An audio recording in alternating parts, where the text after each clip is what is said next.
आपला 35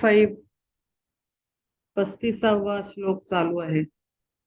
यज्ञात्वा न पुनर्मोहमेवं यास्यसि पांडवा येन भूतान्य शेषण द्रक्ष द्रक्ष्यस्यात्मन्यथो मयि. गुरुवाक्योदये चित्त मग होय निशंक निर्भय ब्रह्मा ऐसे. तिये वेळी पार्था सर्वभूत जात आपणासहित अखंडित. माझिया स्वरूपी देखसी तत्वता गुरुकृपे होता ज्ञानोदय. ज्ञानाचा प्रकाश पडताची देख मोहाचा काळोख नष्ट होय. जेव्हा हा आपला ज्ञानकर्म संन्यास योग आहे, इथे ज्ञानाचं फार महत्व सांगितलेलं आहे सतत. कारण ज्ञानाशिवाय कर्मामधनं संन्यास घडू शकत नाही, म्हणून असं नाव आहे त्याचं. कारण एकदा आपल्याला ज्ञान झालं की आपण निष्काम कर्मयोगाकडे वळतो, आणि ते निष्काम म्हणजे कुठलीही वासना इच्छा अपेक्षा न ठेवता केलेलं काम म्हणजे संन्यास घेतल्यासारखंच शुद्ध करतं आपल्याला. आणि म्हणून ज्ञानाचं महत्व इथे सतत सांगितलेलं आहे या अध्यायात. गुरुवाक्योदय, गुरुच्या वाक्याने. गुरुवाक्य कोणचं आहे तर सोहम किंवा अहम ब्रह्मास्मी. हे जे गुरु जेव्हा आपल्याला ज्ञान देऊन आपल्याला अवेअर करतात की आपलं स्वतःचं खरं स्वरूप काय आहे, आपण म्हणजे आत्मा आहोत.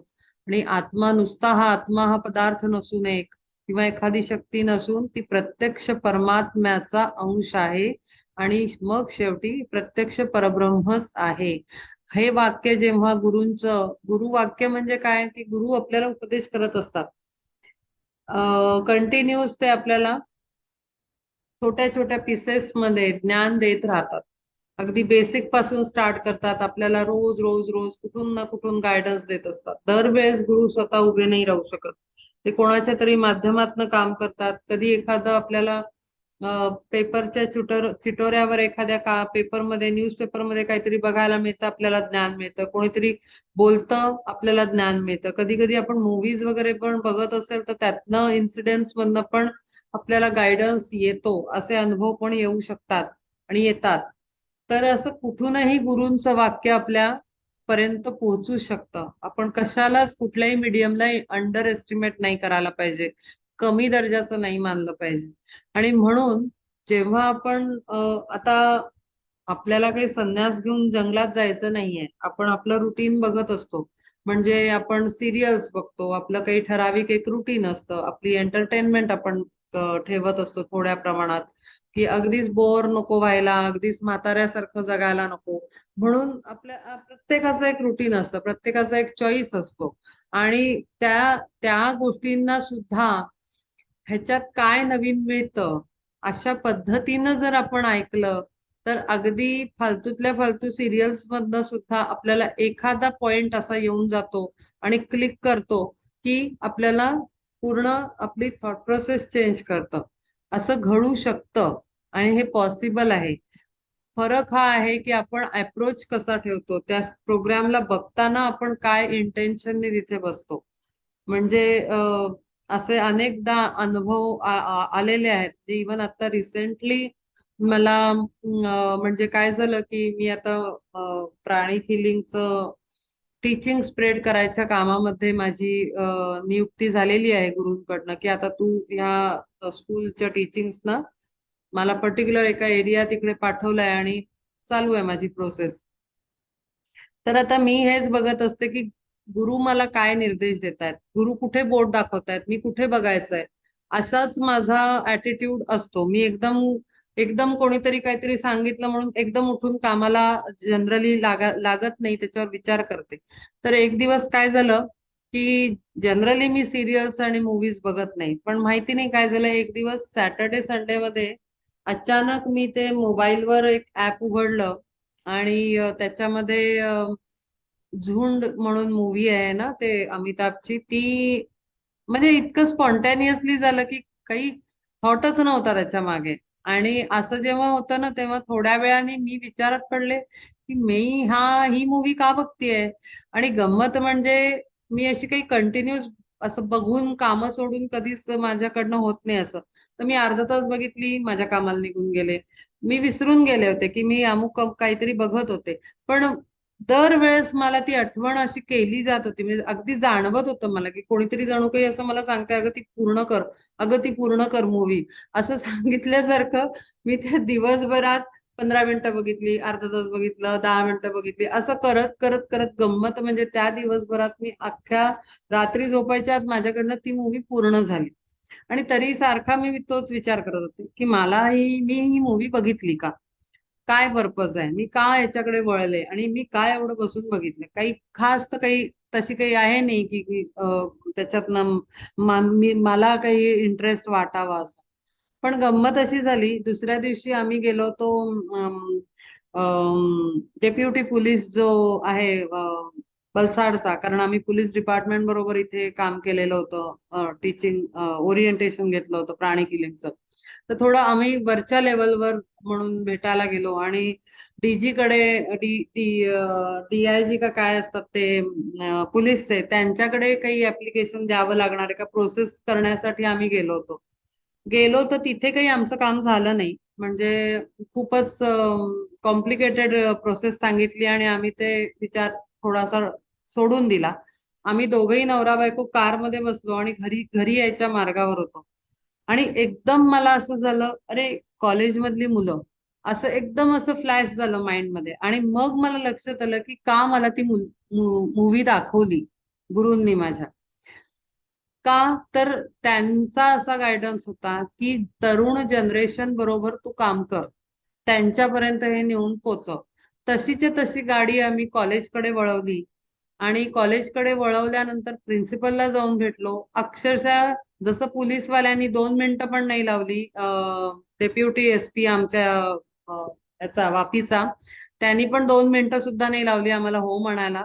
तसंच त्या कॉलेजच्या प्रिन्सिपलनी 2 मिनिटं सुद्धा नाही लावली आम्हाला परमिशन द्यायला. आणि धडाधड त्यांनी सगळ्या अरेंजमेंट केल्या आणि दुसऱ्या दिवसापासून माझी सेशन लागली बॅक टू बॅक सगळ्या डिपार्टमेंटला.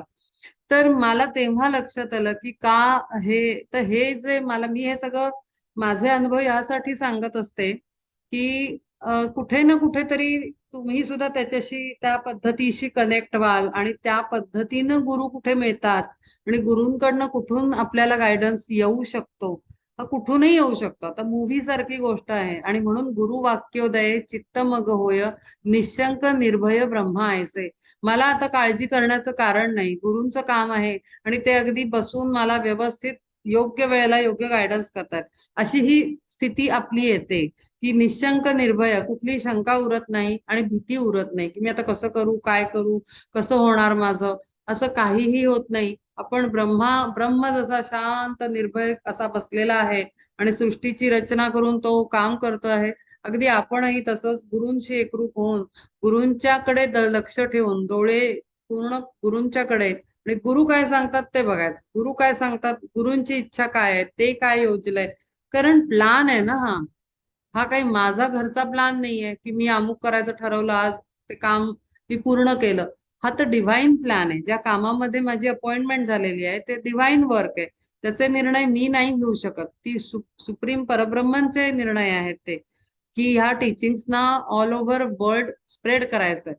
तर त्याच्यामध्ये मी काहीच करू शकत नाही. तर त्यापेक्षा बेस्ट आहे गुरु काय म्हणतात ते. तिये वेळी पार्था सर्वभूत जात आपणा सहित अखंडित. जेव्हा असा पद्धतीनं तो निशंक निर्भय होतो साधक, त्याच्यासाठी सर्व भूतजात ही त्याच्यासारखीच अखंड असल्यासारखी, अखंड म्हणजे काय, परब्रह्म स्वरूप. मग त्याला सर्व सर्व ठिकाणी तेच दिसतात आणि सर्वांमधून त्याला गायडन्स येतो. माझी या स्वरूपी देखसी तत्वतास, प्रत्येकाला जेव्हा परमात्म स्वरूप आपण बघतो आणि त्याच्या ठाई आपण सर्वांना पाहतो, तेव्हा आपल्याला सगळं एकरूप झाल्यासारखं वाटतं आणि हाच आहे तो ज्ञानाचा उदय. हा अनुभव आणि त्याच्या सकटत कंटिन्यूस त्या स्टेटमध्ये राहणं, किंवा आपली अशी वायर असते ना, ती अशी जोडून ठेवायची त्या गुरूंच्या पायांना. ही जी वृत्ती निर्माण होते ती त्यामुळे होते कारण असे असे छोटे छोटे छोटे आपल्याला अनुभव येत राहतात. मग आपल्या शंका सगळ्या काय म्हणतात पुसल्या जातात. काही त्याच्यामध्ये आपलं कुठेही भीती म्हणा किंवा असेल का असं, ते गुरुच असतील का का तो माणूस असेल साधा, असं आपल्याला होत नाही. की मताने मला मजा करायची होती म्हणून म्हणून मी मूवी बघितली, का गुरु सांगत होते, मास्टर सांगत होते म्हणून मी केली, की बा हे पहा इथून तुला मार्ग मिळेल. म्हणजे हे कुठलं शंका काही आता येतच नाहीत. आता जे काही घडतंय गुरूंची मर्जी. जसं मी मागच्या वेळेला म्हटलं की स्वराज्य व्हावे ही श्रींची इच्छा, माझ्याकडनं काम व्हावे ही श्रींची इच्छा, परमात्म्याची इच्छा, गुरूंची इच्छा. कसं व्हायचं, कुठून व्हायचं, कोण मध्ये येणार, कोण करवणार, कशा मार्फत व्हायचं, ते त्यांची मर्जी आहे. तर अशा पद्धतीनं ज्ञानाचा प्रकाश पडताची देख मोहाचा काळोख नष्ट होय. मग तिथे मोह उरत नाही की मी केलं, मला सुचलं, मी मूवी बघितली, मला शहाणपण आलं, असं काहीही उरत नाही. आणि मग ते आपण केलंच नाही तर त्याचं क्रेडिट घ्यायचा मोहही आपल्याला उरत नाही. कारण आपल्याला जाणीव असते की हे कोणीतरी सुचवलंय, हे कोणीतरी सांगितलंय. हे ह्या लेवलवर ना आपल्याला उतरणं अत्यंत आवश्यक आहे. इथे थोडी गफलत होण्याची शक्यता असते. आणि प्रचंड नाजूक भाग आहे अशा पद्धतीच्या ह्या साधनेमध्ये, की अखंड आपण, कारण असं करता करताना अहंकाराचं आणि प्राईड एनर्जी प्रचंड प्रमाणात वाढण्याची पॉसिबिलिटी ह्या स्टेजवर सांगितलेली आहे प्रत्येक गुरूंनी.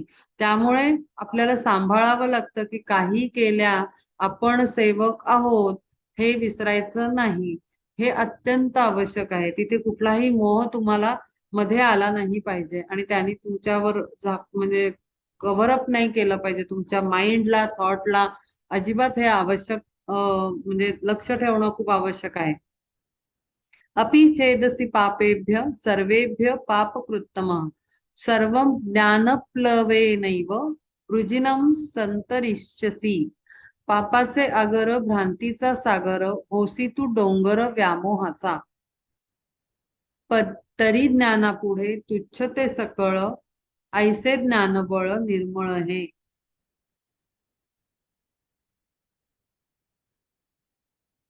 श्रेष्ठ निराकार आत्मस्वरूपाचा कवडसा साचा भ्रम तोची जेणे ज्ञाने विरोनिया जाय तेथे राहे काय मनोमळ. आता इथे पुस्तकामध्ये व्यामोहाचा म्हणजे भ्रमाचा, मोहाचा असा अर्थ खाली सांगितलेला आहे. तर पापाचे अगर भ्रांतीचा सागर, जिथे भ्रम होतो. भ्रम कसा? भ्रम म्हणजे नक्की काय? तर आपण करतोय हा भ्रम. कुठलंही कार्य मी करतेय हा माझा भ्रम होईल.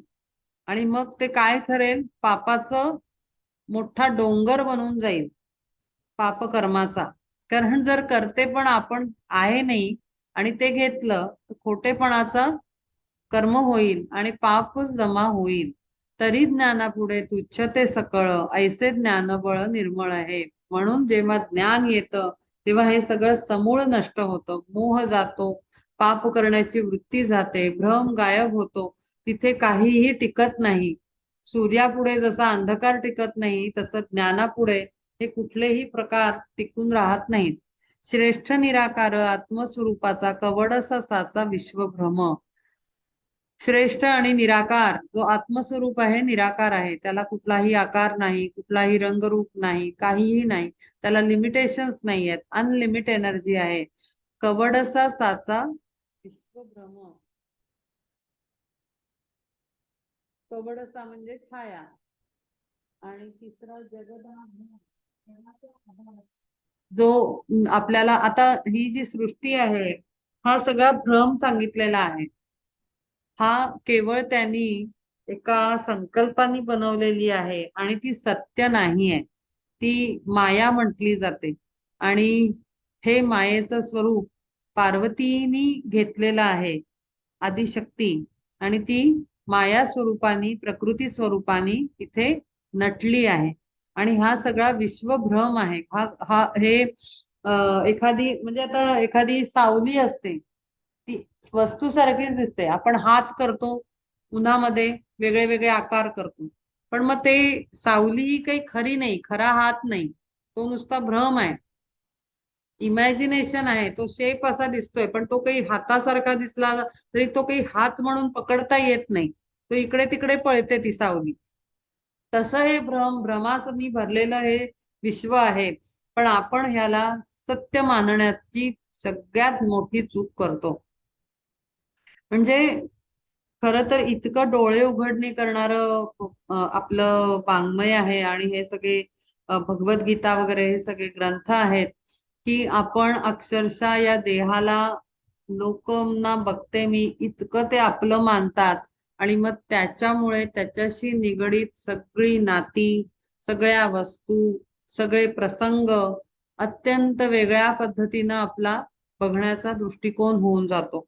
पण हे सगळं 1 मिनिटाचा खेळ आहे. मी असं वाचलंय की आपला आत्मा 1 दिवसासाठी येतो. मला वाटतं मी हे सांगितलंय. 1 दिवसासाठी जन्म घेतो, म्हणजे आपले अनेक वर्ष हा आत्म्याचा 1 दिवस आहे. आणि तो 1 दिवसासाठी खाली येतो. तर मला खूप असं कळल्यानंतर तर मला जास्त गंमत वाटायला लागली की 1 दिवसासाठी आपण जातो तिथे काही घरदार बांधून आपण अगदी ठिय्या मारून बसू शकतो का? तर नाही. तर मला खूप हसायला येतं. आपण 1 दिवसासाठी आलो तर आपलं घर बांधलं, हे बांधलं, ते बांधलं, सगळं आपण वाढवला प्रपंच एवढा.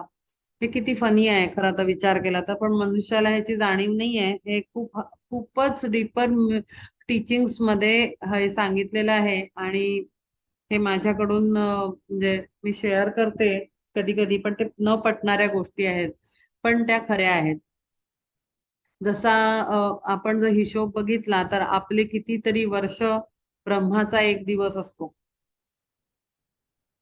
तर हे पटायला किती हसायला येईल की अरे बापरे असं. तर ते तसंच आहे. ते सोलचा आपण जे जगतो तो 1 दिवसासाठी आलेला असतो इथे जन्म घेऊन. इतका छोटा पिरियड आहे तो. तर अशा पद्धतीनं आल्यानंतरही आपण हा भ्रमाला खरं मानून आपण तिथे अडकतो.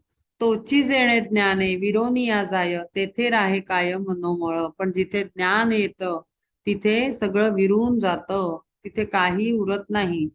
ती सावली पण उरत नाही जी भ्रम निर्माण करते, आणि सत्य कळतं की ही सावली आहे, हा खरा हात नाहीये.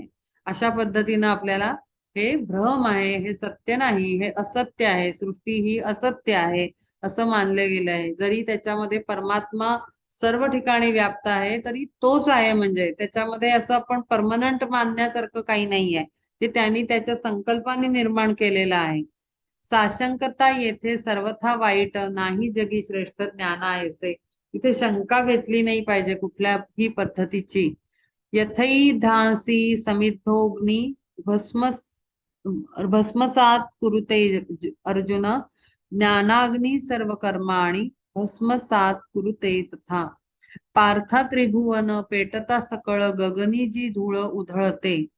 प्रळय काळींच्या वावटळी पुढे तीही जेथे उडे क्षणार्धात. तेथे क्षण मात्र बापुडा तो ढग टिकेल का सांग धनुर्धरा. किंवा पवनाच्या क्षोभे भडकून टाकीतो जाळून पाण्यातही. ऐसा प्रळयाग्नी तृणे काष्टे काय दडपला जाय लेश मात्र. जेव्हा त्रिभुवन पेटून उठतं म्हणजे सगळीकडे, तर गगनामध्ये म्हणजे आकाशामध्ये जी धूळ उडते सगळं नष्ट व्हायला जेव्हा लागतं. प्रळय काळीच्या वावटळी पुढे तीही जेथे उडे क्षणार्धात. जर प्रलय काळ जेव्हा येतो, जेव्हा सर्व नष्ट व्हायला होतं, तेव्हा तिथे सगळं एका क्षणार्धात नाहीसं होतं. प्रोसेस ती इतकी फास्ट असते. म्हणजे इवन आता आपण मागे एक सुनामी आली होती एका पर्टिक्युलर आपल्या प्रदेशात, इंडोनेशिया का कुठेतरी. तर एका क्षणात म्हणजे काही कितीतरी तिथे पर्यटक गेलेले आहेत, एन्जॉय करत आहेत, राहिले आहेत, आणि एका क्षणात त्यांचं लाईफ बदलून गेलं. म्हणजे जेव्हा अंतकाळ येतो तेव्हा 1 मिनिटही नाही लागत, काही सेकंदही नाही लागत. एका क्षणात सगळं नाहीसं होतं. तेथे क्षण मात्र बापुडा तो ढग टिकेल का सांग धनुर्धरा. किंवा पवनाच्या शोभे भडकून टाकीतो जाळून पाण्यातही. ऐसा प्रळयाग्नी तृणे काष्टे काय दडपला जाय लेश मात्र. जेव्हा अंत येतो तेव्हा 1 क्षणामध्ये सगळं नष्ट होऊन जातं. वेळ नाही लागत, त्याच्या पुढे मग काहीही उरत नाही. जेव्हा ती प्रचंड शक्तीनं ते नष्ट करायला निघतं, तेव्हा एक मिनिटही मग काहीही टिकू शकत नाही. कुठलाही अग्नी नाही, पृथ्वी नाही, काहीही तिथे टिकू शकत नाही. नहि ज्ञानेन सदृशं पवित्रमिह विद्यते तत्स्वयं योग संसिद्ध कालेनात्मनि विंदती. म्हणोनी असो हे न घडे कल्पांती दिसे विसंगती पाहताची, तरी येथे ज्ञानासारिखे पावन दुजे नाही जाण निस्संदेह. चैतन्या समान नाहीच आणिक तैसे ज्ञान देख सर्वोत्तम. तेजी भास्कराच्या कसासी लागेल जरी जळातील प्रतिबिंब. किंवा मुठी माझी मावेल आकाश जाता धरायास तया लागी. नातरी पृथ्वीचा करावया तोल आणिक भूगोल झरी होय. तरीच सर्वथा घडेल उपमा पार्था सर्वोत्तमा ज्ञानासिया. नाना परी नाना परी ऐसा करिता विचार आणि वारंवार निर्धारिता. ज्ञानाचे पावित्र्य ज्ञानीच ते मात्र, अर्जुना अन्यत्र नसे कोठे. अमृताची रुची अमृता समान उपमावे ज्ञान ज्ञानाशीच. बोलोनी अधिक आता धनंजया कागा वेळ वाया वडावा. ऐकोनी हे वाक्य मग म्हणे पार्थ बोलणे यथार्थ तुझे देवा. परी तेची ज्ञान आकळावे कैसे पुसावे जो ऐसे धनंजय. इतका वेळ तो ज्ञानाचं महत्व सांगत आहे की कर्म जर चांगलं करायचं असेल, कर्मातनं जर पुढे जायचं असेल तर तुला ज्ञान संपादन केलं पाहिजे. आणि ते ज्ञान कसं, खरं खरं ज्ञान, काल्पनिक नाही, भ्रम निर्माण करणारं ज्ञान नाही, विषय वाढवणारं ज्ञान नाही, तर तुला पक्क पूर्णपणे सत्य समोर ठेवणारं ज्ञान तू गोळा केलं पाहिजे. म्हणून असो हे न घडे कल्पांती दिसे विसंगती पाहताची, तरी तेथे ज्ञानासारिखे पावन दुजे नाही जाण निस्संदेह. ज्ञानापेक्षा दुसरं काहीही सत्य नाही. ज्ञानच आपल्याला सत्याची ओळख करून देतं. आणि मग ज्ञान मिळवल्यानंतर विवेक जागृत होऊन आपली नय्या पार होण्यास सोपं जातं. चैतन्या समान नाहीच आणिक तैसे ज्ञान देख सर्वोत्तम. तेजी भास्कराच्या कसासी लागेल जरी जळातील प्रतिबिंब. पाण्यामधलं पडलेलं सूर्याचं प्रतिबिंब हे खरा सूर्य बनू शकेल का? तर नाही. खरा सूर्य हा खरा सूर्यच आहे. त्याचं प्रतिबिंब आरशात पडलेलं, पाण्यात पडलेलं, भिंतीवर दिसलेलं, कुठेही दिसलेलं ते स्वरूप ते भ्रमच असू शकतो, दुसरं काही नाही. पण सत्य हे सत्य असतं, त्याला दुसऱ्या कशाची उपमा देण्यात काही अर्थ नाही. किंवा मोठी माझी मावेल आकाश जाता धरायास तया लागी. आता आपण ते फोटो काढतात तिकडे त्या ह्याच्यामध्ये, बऱ्याच ठिकाणी. ताजमहालाच्या इथे मी बऱ्याच लोकांचे असे फोटो बघितलेत की असा हात वर करायचा आणि तो एक स्पॉट आहे पर्टिक्युलर, तिथे ते फोटोग्राफर सांगतात असं करून उभे राहा की तो तुम्ही ताजमहाल हातात पकडल्यासारखा दिसतो, असा लांबून असं ते फोटोच.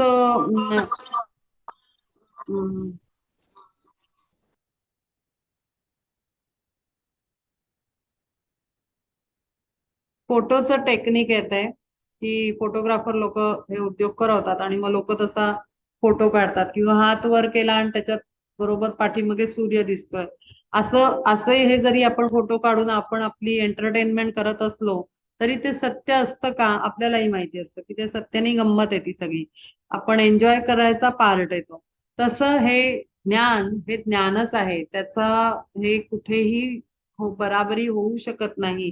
किंवा कुठलंही हे काय म्हणतो आपण, भ्रम निर्माण करू शकत नाही. ज्ञान हे इतकं पवित्र आहे आणि इतकं श्रेष्ठ आहे की त्याची बरोबरी कशातही होऊ शकत नाही. ना तरी पृथ्वीचा करावया तोल आणिक भूगोल जरी होय.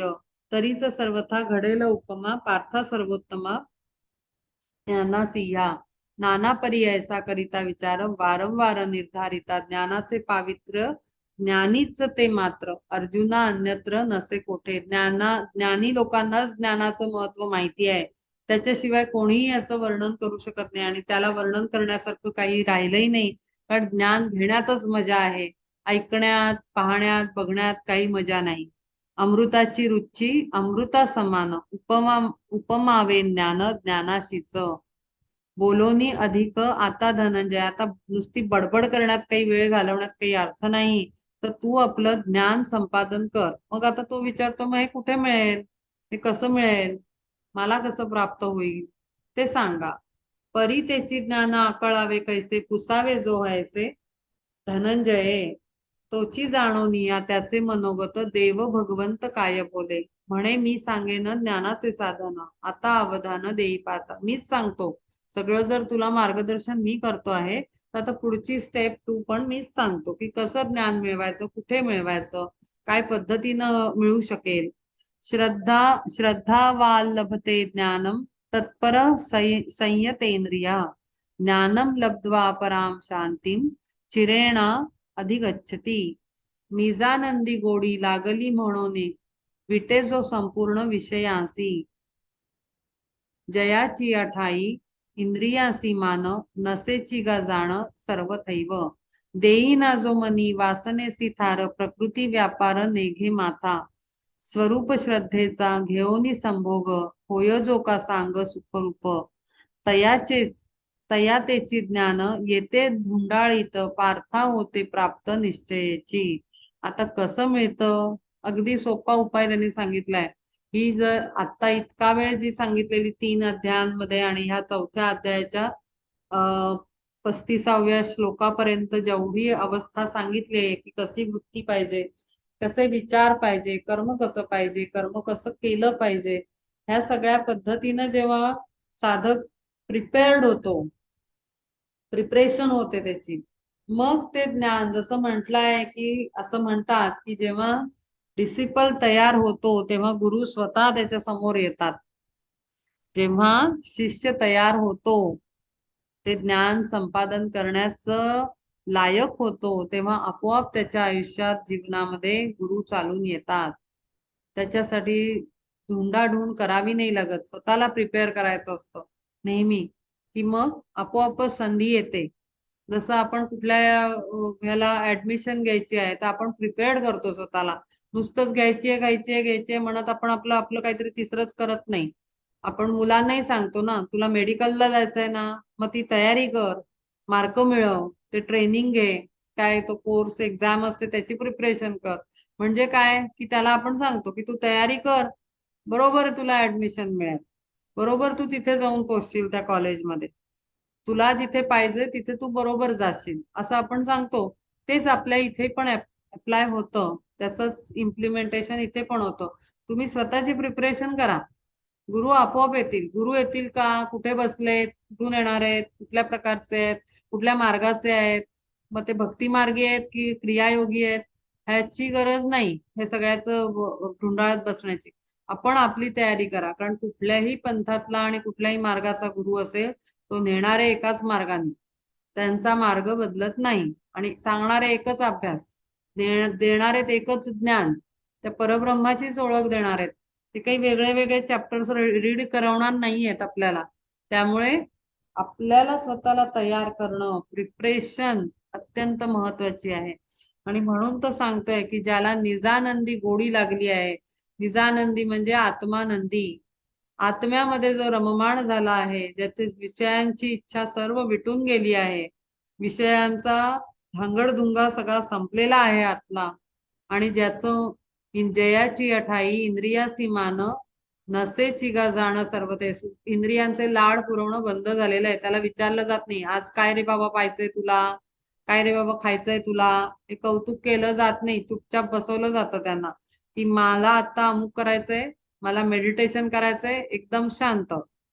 ह्या पद्धतीनं जेव्हा कंट्रोल येतो, इंद्रिय ऐकायला लागतात, विषयांची हे संपलेली असते, आतून आनंद आत्म्याचा मिळत असतो आणि ध्यास लागलेला असतो बेसिकली. देईना जो मनी वासनेचा थार, प्रकृती व्यापार नेघे माथा.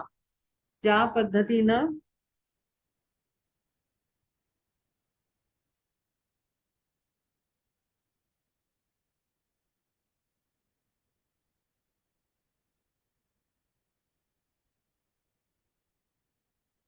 39 घेत नाही. नेघे माथा म्हणजे घेत नाही.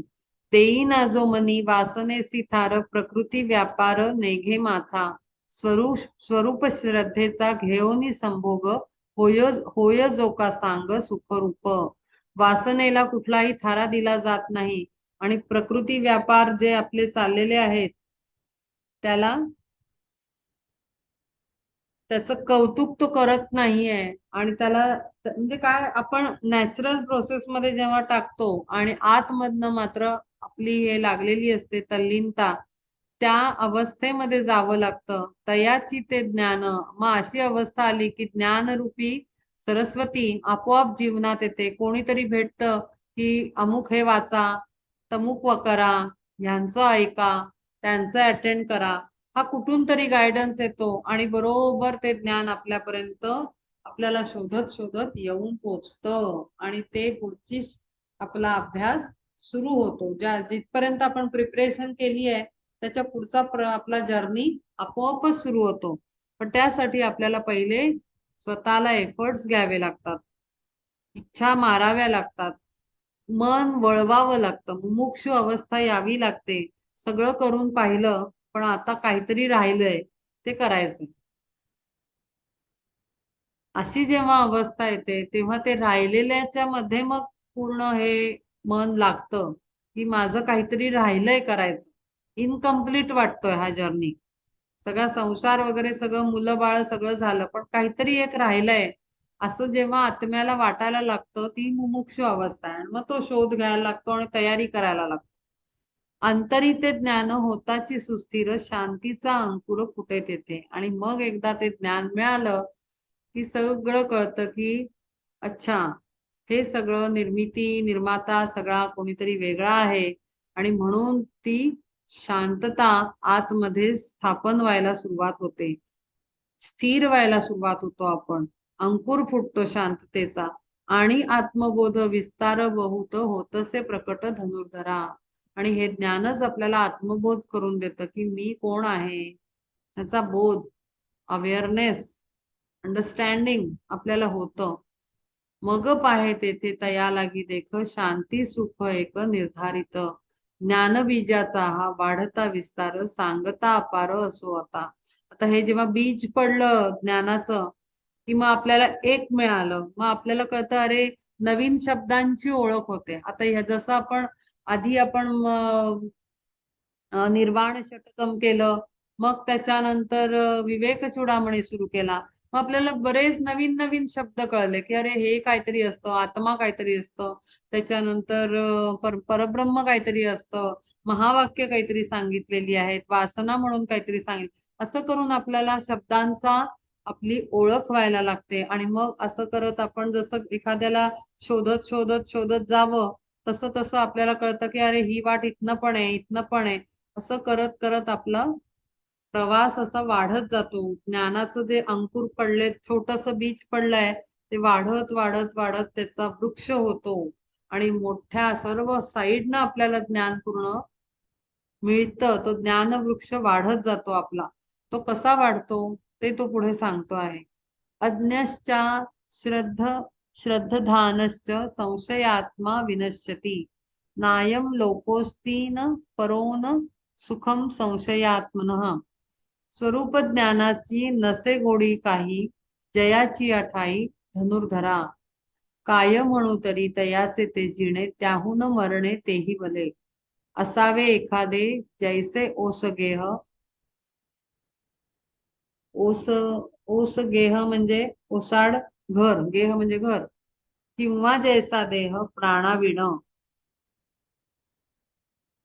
तैसे ज्ञानहीन तयाचे जीवन, शून्यवत जाण भ्रांतियुक्त. नसे तरी नसो ज्ञान आत्मज्ञान प्राप्ती, तरी आस्था चित्ती वसे जरी.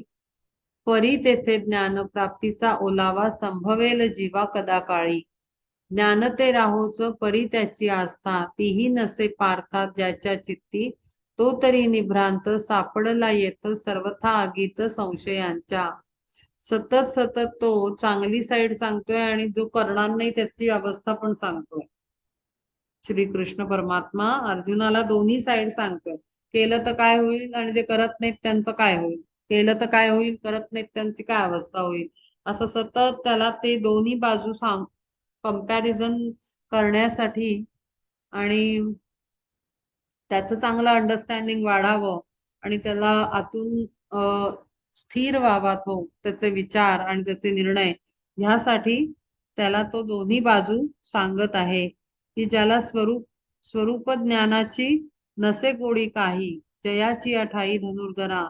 आता हे जेव्हा त्याला एखाद्याला बिलकुलच इंटरेस्ट नसेल, काही करायचं नसेल, मी कोण आहे हे ओळखायचं नसेल, कोणाचा अंश आहे, काय घडतंय, मी कशाला आलो, हे देह काय आहे, जन्म काय आहे, मृत्यू काय आहे, हा सगळा ज्याला काही अभ्यासच करायचा नाहीये, तयाचं जीणं त्याहून मरणे तेही भले, त्याने जगण्यापेक्षा मेलेलं बरं किंवा मृतवतच जगत असल्यासारखा तो आहे, असं त्याला तो सांगतोय की ज्याला ही कधी ओढच नाही लागली की खरं सत्य काय आहे.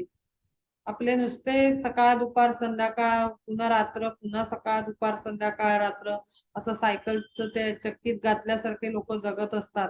त्यांना तर काही विचारच येत नाहीत, तर काय बोलावं अशा लोकांबद्दल. हम्म. काय म्हणू तरी तयाचे ते जिणे त्याहून मरणे तेही भले, असावे एखादे जैसे ओस गेह किंवा जैसा देह प्राणाविण, मेल्यासारखे जगत असतात, काही उपयोग नाही त्याचा. तैसे ज्ञानाही न तयाचे जीवन, शून्यवत जाण भ्रांतियुक्त. एक मिनिट.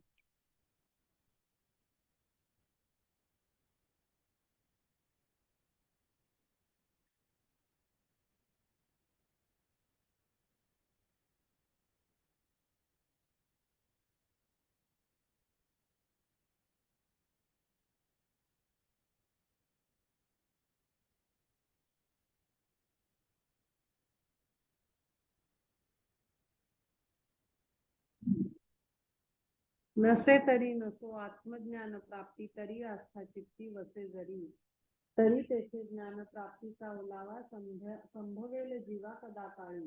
असं मृतवत होऊन जगण्यापेक्षा जर तिथे कुठेतरी पॉसिबिलिटी असेल की कधीतरी त्याला आस्था निर्माण होईल की बाबा मी कोण आहे, मी कशाला आलो, अगदी शेवटी शेवटी तरी का होईना, देह सोडताना जरी काही दिवस आधी म्हणा, काही क्षण आधी जर सत्य त्याला कळलं तर कदाचित ज्ञान प्राप्तीचा ओलावा संभवेल जीवा कदा काळी. कधीतरी तर त्याला जाता जाता शेवटच्या दिवसांमध्ये काही टाइम पहिले तर त्याला ज्ञानाचा प्राप्ती होईल आणि त्याचा जीवाचं कल्याण होईल. तरी तेथे ज्ञानप्राप्तीचा ओलावा संभवेल जीवा कदा काळी, ज्ञान ते राहोच परी त्याची आस्था, तीही नसे पार्था ज्याच्या चित्ती, तो तरी निभ्रांत सापडला येथे सर्वथा अगित संशयाच्या. आपण बघितलंय ना, बघतो म्हणजे आपल्या अवतीभोवती जेव्हा असे लोक ह्या पद्धतीने जगताना दिसतात, मग अशी म्हणाले मी तसं सकाळ दुपार संध्याकाळ आपलं चाललेलं असतं, तर त्या लोकांना खूप संशयात जगत असतात. हर क्षणाला इतकी भीती, इतकं अ, विचित्र मनस्थिती, म्हणजे बघूनच कासावीस व्हायला होतं. अशा लोकांना तर मला तर बघूच नाही वाटतं. वागणं बोलणं म्हणजे कसं तरी व्हायला लागतं की काय चाललंय समजत नाही. अमृत ही परी नावडे ते देख, म्हणजे सतत म्हणजे घाबरून जगणार, भीतीनं जगणार, संशय घेत राहणार, होईल का नाही, होईल काही नाही, होईल का नाही, सत्य कारण माहिती नाही म्हणून ही अशी अशी अ, अ, अ, विचित्र अवस्था होते. म्हणजे बेचैन असल्यासारखे ते जीव असतात, माणसं असतात. म्हणजे काय उलट पालट कर्म चाललेलं असतं अशा लोकांचं. का तर तिथे बिलकुलच आस्था पण नाही जाणून घ्यायची. ते आपले प्रपंचातच खुश असतात. त्यांना म्हणजे अगदी असं घोड्याचं हे पक्क बांधून घेतल्यासारखं डोळ्यांच्या बाजूला दोन्ही की बघायचंच नाहीये, नकोच आहे आम्हाला, आम्ही नाहीच, आम्हाला हेच छान वाटतंय. इतकं जबरदस्तीनं ते त्यांचं चाललेलं असतं लाईफ की जरा पण त्यांना म्हणजे नसतातच, म्हणजे ऐकून घ्यायच्या स्थितीत नसतात. तर अशा व्यक्तीचं काय आहे असं ते त्यांनी पुढे सांगितलंय. तो तरी निभ्रांत सापडला येत सर्वथा आगीत संशयाच्या.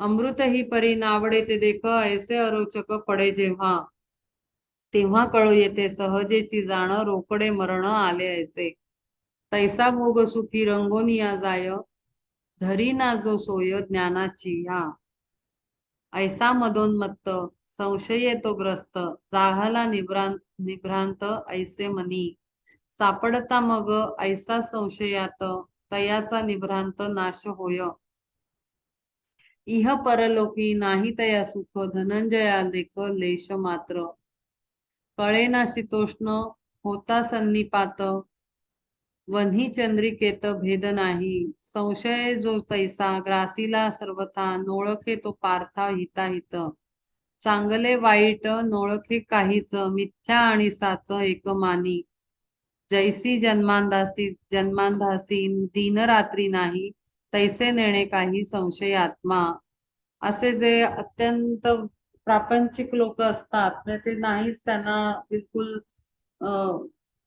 पलीकडे असतं सगळं बुद्धीच्या म्हणजे त्यांच्या त्या पिक्चरच्या आय साईडच्या पलीकडची गोष्ट आहे ही सगळी तर त्यांच्यासाठी काय तर ते जन्मांधाला जसं दोन्ही सगळं सारखंच आहे तसं त्यांच्या पुढे ज्ञान आहे त्यांना काही त्याचा काही उपयोग नाहीये आणि त्यांचा काही दूर तक संबंधही नसतो योग संन्यस्त कर्माणम ज्ञान सच्छिन्न संशयम आत्मवंतम न कर्माणि निबध्न निबंध निबध्नती निबध्नन्ति धनंजय संशयोपासोनी म्हणोनी आणिक नाही विनाशक घोर पाप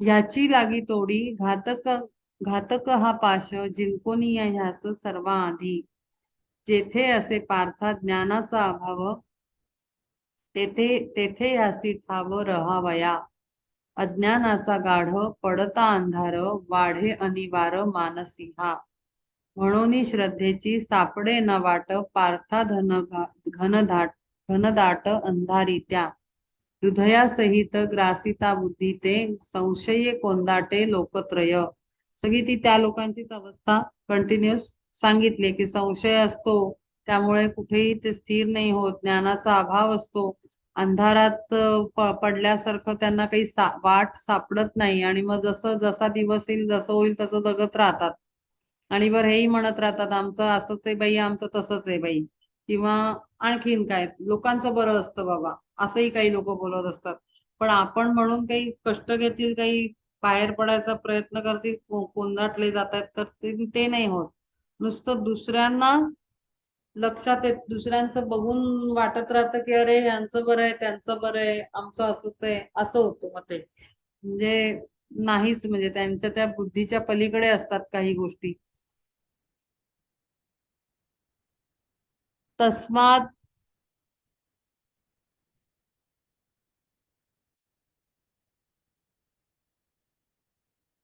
तस्मात् ज्ञान संभूतम हृत्स्थम ज्ञानासीनात्मन चित्वैनम संशयम योगमात योगमातिष्ठो तिष्ठ भारता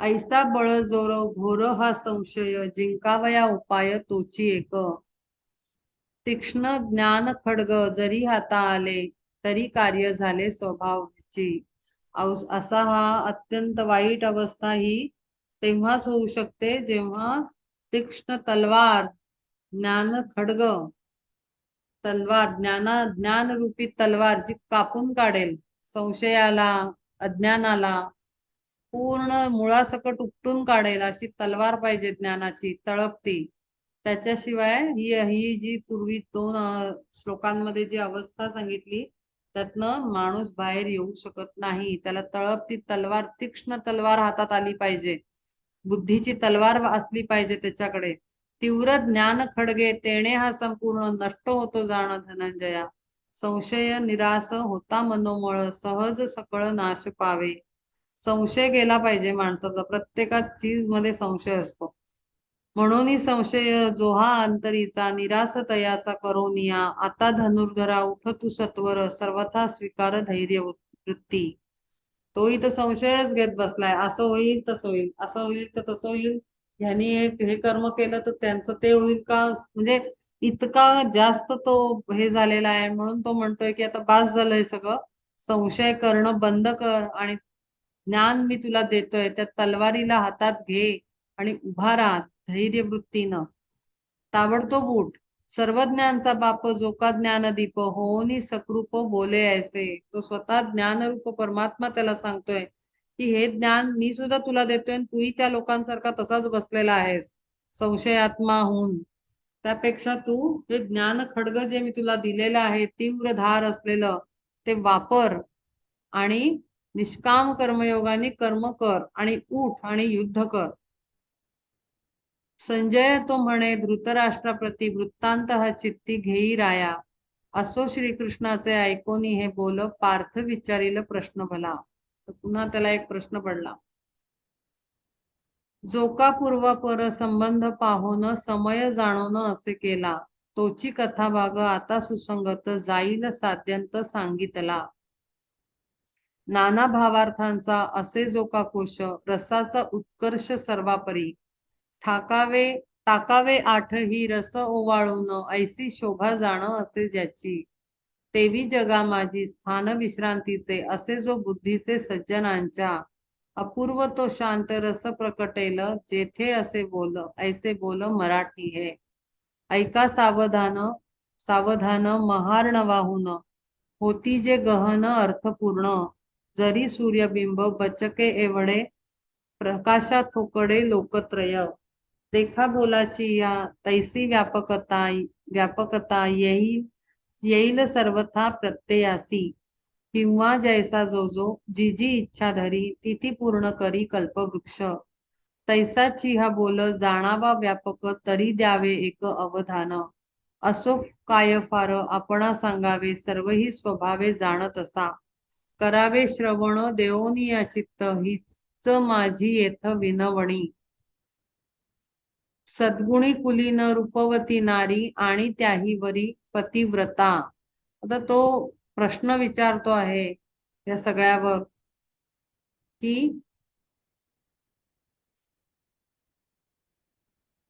जो का पूर्वापर संबंध पाहोन, जो मागचा पुढचा संदर्भ तुम्ही दिलेला आहे, जे आतापर्यंत जे सांगितलं आहे त्या सगळ्याला घेऊन तोची कथा बघ आता सुसंगत जाईल साध्यंत सांगितला. नाना भावार्थांचा असे जो का कोश रसाचा उत्कर्ष सर्वापरी. ते जे ज्ञान त्यांनी दिलेलं आहे त्याला पूर्ण कर्म कसं करायचं, ज्ञान कसं मिळवायचं आणि ह्याच्या आधी विवेकाचा विचार, त्याच्या आधी स्थिर बुद्धीचा विचार, हे सगळं एका चेन सारखं एका पाठोपाठ अगदी सुसंगत पद्धतीनं त्याला तो सांगत आहे पूर्णपणे. Step by step step by step त्यांनी सगळं व्यवस्थित त्याला तो मार्गदर्शन करत आहे. ऐका सावधान महार्ण वाहून होती जे गहन अर्थपूर्ण. जरी सूर्यबिंब बचके वडे प्रकाशात उकडे लोकत्रय. देखा बोलाची या तैसी व्यापकता व्यापकता व्यापकता येईल सर्वथा प्रत्ययासी. किंवा जैसा जो जो जी जी इच्छा धरी ती ती पूर्ण करी कल्पवृक्ष. कल्पवृक्ष असा असतो की ज्याच्या खाली बसलं की तुमच्या मनात येणारे सर्व विचार सत्यात उतरतात, कल्पना साऱ्या पूर्ण होतात. इच्छापूर्तीचं वरदान असल्यासारखं असतं ते कल्पवृक्ष. तैसाची हा बोल जाणावा व्यापक तरी द्यावे एक अवधान. असो काय फार आपणा सांगावे सर्वही स्वभावे जाणत असा. करावे श्रवण देऊन या चित्त हीच माझी येथ विनवणी.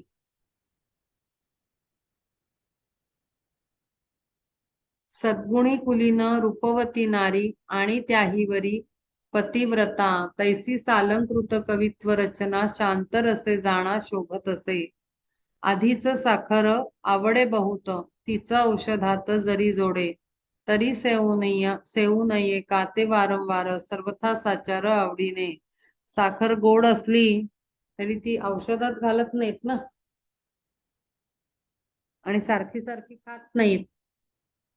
देखा मलयाद्री वरोनी वाहत मंद सुगंधित येता वायू जोडला तयासी अमृताचा स्वाद आणि मधुनाद दैव योगे तरी सर्वांगाते स्पर्शे शांतविल स्वादे तोषविल जिव्हे लागी नादे कर्णेंद्रिया कडोनी साचार सुखे धन्योद्गार काढविल तैसे गीतार्थाचे घडता श्रवण तृप्ती परिपूर्ण काना लागी आणि अनायासे संसाराचे दुःख लोपेल निशंक अमूलाग्र यातनं इतके आग उघडणी झालेली आहे की इतक्या उत्तमरित्या श्रीकृष्णानं अर्जुनाला ज्ञान दिलेलं आहे की काय शक्यता होती की हे पूर्ण ज्ञान संपल्यानंतर देऊन तो युद्ध नाही करणार. अक्षरशः इतकं स्पष्ट स्वरूपात चित्रवर्णन केलेलं आहे त्यांनी आणि सतत सतत सतत त्यांनी त्या न कळणाऱ्या अज्ञानी लोकांना अक्षरशः शब्दांचे बाण मारलेले आहेत श्रीकृष्णानं आणि दाखवून दिलंय की काय अवस्था होते, काय अवस्था होते, काय अवस्था होते. म्हणजे लिटरली बंबार्डिंग माइंडवर वाचन करणाऱ्यांना अभ्यासक जे आहेत साधक आहेत किंवा अर्जुनही आपण अर्जुनच आहोत सगळे आणि श्रीकृष्ण आपल्याला सांगतो आहे तर तो सतत सतत सतत कंपॅरिझन दाखवतोय की असं केलं तर हे होईल पण जे नाही करत त्यांचं काय होईल हे सतत त्यांनी सतत सांगितलेलं आहे. आणि अनायासे संसाराचे दुःख लोपेल निशंक अमूलाग्र केव्हा होईल तुमचा संसाराचं दुःख दूर तेव्हाच होईल जेव्हा तुम्ही या सगळ्या आतापर्यंत सांगितलेल्या उत्तम ज्ञानाचं पालन करून प्रगती कराल आणि ज्ञान प्राप्त करून घ्याल. जरी मंत्रानेच होय वैरी ठार वाया का कट्यार बाळगावी दूध साखरेने जाय जरी रोग सेवावा का मग कडुनिंब तैसे मना लागी रोधिल्या वाचून दुःख दिल्या विण इंद्रियाते तेथे अनायासे लाभते निर्वाण घडता श्रवण एकलेची. जर नुसतं ऐकून हे इतकं सुंदर त्यांनी ते पहिल्या अध्यायापासून जे कंटिन्यू सांगितलेलं आहे अमृतासारखे बोल आहेत त्याचे भगवद्गीतेत जे शिकवण दिलेली आहे परमात्मा श्रीकृष्णानं त्याला जर मनाला वर कंट्रोल केला मन खरं मुख्य आहे त्याला कंट्रोल मध्ये आणल्यानंतर त्यात इंद्रियांना दुःख देण्याची गरज नाही आपोआपच सगळी परिस्थिती आपल्या कंट्रोल मध्ये येते. आता दूध साखरेनं जाय जरी रोग जर सोप्या उपायाने होणार असेल तर एवढं कडू जहार कडुनिंब खाऊन ते रोगाला मारण्याची काही गरज नाहीये. म्हणून सोपा उपाय काय आहे तर मन आहे. मन आपल्याला मंकी माइंड म्हणतात त्याला सतत नाचवतं एक क्षण बसलं तरी इतके लाख विचार येऊन जातात रिकामं जर बसलं मनुष्य तर थॉटलेस माइंड व्हायला इतकं डिफिकल्ट जातं. कितीतरी लोकांची कंप्लेंट असते की 10 मिनिटं डोळे बंद करून ध्यान करा 2 मिनिटं सांगितलं तर इथे खाजतंय तिथे खाजतंय हे होतंय कपाळालाच खाजतंय तिसरंच काहीतरी डोक्यात येतंय संध्याकाळच्या कामांचं दिसतंय सकाळी काय घडलं ते दिसतंय अनेक वर्षांपूर्वी काय झालं होतं तो प्रसंग आठवतो म्हणजे मंकी माइंड म्हणून म्हणतात. त्या मनाला जेव्हा आपण कंट्रोल करू शकलो तर इंद्रियांना दुःख द्यायची गरज लागत नाही कारण इंद्रिय शेवटी मनाकडेच जातात नाचण्यासाठी. ते मनच शांत झालं असेल तर त्यांना काही स्कोप उरत नाही आणि मग निर्वाण अवस्था आपोआप घडू शकते. तेथे अनायासे लाभते निर्वाण घडता श्रवण एकलेची. म्हणून हे नुसतं ऐकून जेव्हा तुम्ही मनाला कंट्रोल करायचं शिकता तेव्हा आपोआपच निर्वाण स्थितीला प्राप्त होता. म्हणून प्रसन्न ठेवून या मन ऐका सावधान गीतार्थ हा ऐसी विज्ञापना करी श्रोतयास निवृत्तीचा दास ज्ञानदेव. ज्ञानदेव म्हणतायत की एवढा तुम्ही त्रास करून घेण्याची घाबरून काही आवश्यकता नाहीये. ज्ञान नीट कान देऊन ऐका आणि मूळ नाचवणारं कोण आहे त्याच्यावर इलाज करा भलतीकडे इलाज करायला जाऊ नका कारण इंद्रिय काय अशी कंट्रोल मध्ये येणार नाही तितकी सोपी नाहीयेत. तो हठयोग आहे आणि म्हणून हठयोग परिपूर्ण नाहीये असं सांगितलं गेलेलं आहे. कारण हठयोगाने जेव्हा इंद्रियांना मुसक्या बांधून आवळलं जातं तेव्हा ती चुकीच्या वेळेला डोकं वर काढण्याची साधनेच्या एका प्रोसेसमध्ये पॉसिबिलिटी असते. कुंडलिनी जेव्हा जागृत होते तेव्हा ती अशी जर जबरदस्तीनं इंद्रिय आवळलेली असती, कुंडलिनी जागृतीच्या आणि कुंडलिनीच्या प्रवासाच्या प्रोसेसमध्ये कधी कधी कंट्रोल सुटून त्या दाबलेल्या गोष्टी बाहेर येऊ शकतात. त्यामुळे हठयोग हा परिपूर्ण रिझल्ट देईलच असं नाही. आणि म्हणून भक्ती, राजयोग, क्रियायोग हे सगळे आवश्यक आहेत. कर्मयोग हे सगळे आवश्यक आहेत आणि म्हणून सगळे एकत्र येतात तेव्हाच ती परमात्म्याशी एकरूपतेची स्थिती येऊ शकते. एका अंगाने जाऊन कधीही सक्सेसफुल होऊ शकणार नाही. बाकी हा जीवनाचा प्रवास आहे अनंत, आत्म्याचा हा अनंत जन्मांचा. त्यामुळे तो प्रोसेस मध्ये एक एक एक एक ह्याच्यातनं त्याला जावंच लागतं. इति श्री स्वामी स्वरूपानंद विरचित श्रीमद अभंग ज्ञानेश्वरी चतुर्थोऽध्यायः. हरये नमः, हरये नमः, हरये नमः. श्री कृष्णार्पणमस्तु. आपला इथे 4था अध्याय पूर्ण झालेला आहे अभंग ज्ञानेश्वरीचा.